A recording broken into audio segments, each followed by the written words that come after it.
I'm here in Rutherglen and Hamilton West because for the first time in Scottish history we have a recall petition happening in this constituency, and the reason for that is because Margaret Ferrier, the MP, broke the rules.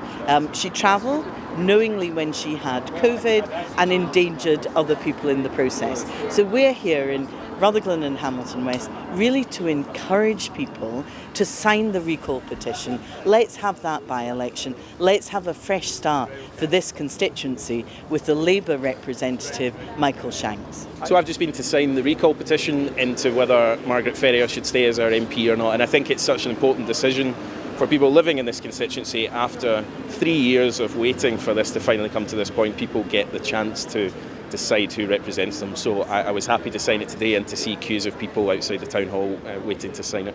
Look, I'm astonished that Margaret Ferrier, in a desperate plea to constituents, is trying to hide the fact that she stood as an SNP MP. She let them down badly by her actions during COVID, and now she's desperate to try and cling on to a seat.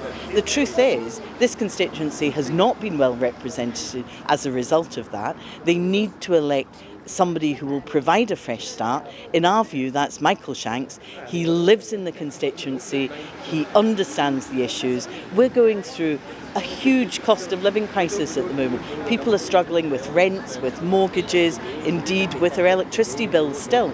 And she is the one that is an absolute distraction from a hard-working, decent MP that we believe is Michael Shanks. We're not taking any votes for granted, and we will fight for each and every vote in Rutherglen and Hamilton West.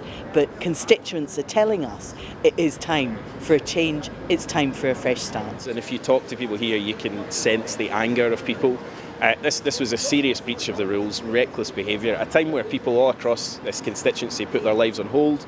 They didn't get to see loved ones, they didn't get to visit people in hospital, and that anger is just as strong now as it was 3 years ago. And although it shouldn't have taken this long to get to this point, it's right now that people get the chance to decide. And if people choose not to, then that's up to them. But from the people we've been speaking to, they absolutely are keen to sign this. I think based on just the conversations we've been having on the doorsteps right the way across the constituency, people are desperate for change. They don't want Margaret Ferrier to be their MP anymore. They want a fresh start. And frankly, I think certainly this morning they've been coming out in number to vote at these polling stations.